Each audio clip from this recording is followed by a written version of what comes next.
Жители столицы жалуются на плохо работающее табло прогнозов прибытия общественного транспорта Якутска. Власти города рассматривают вопрос о замене оператора сотовой связи в этой технологии. В чем проблема и будет ли система работать нормально? Репортаж Александра Зубехина. Воспользуемся смартфоном, на котором есть мобильный интернет. Запустим известное мобильное приложение.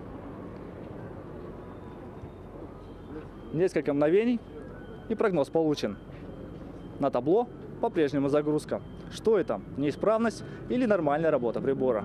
Такую картину можно увидеть на всех табло города. Происходит это в самое неудобное время – час пик, когда горожанам особенно дорога каждая минута.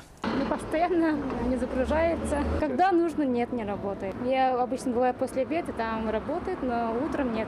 Зачастую бывает такое, что они перезагружаются часами. Стоишь, ждешь информацию, а там написано «перезагрузка».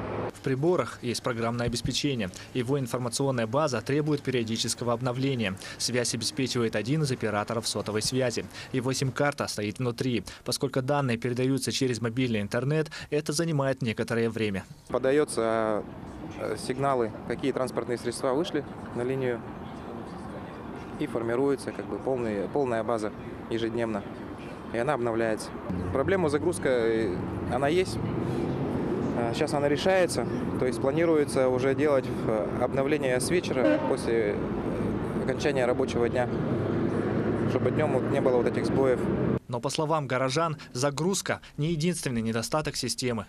Табло в городе есть для галочки, информацию показывает неправдивую. Что он придет через 10 минут, он приходит вот уже сразу же. Мне кажется, табло не работает.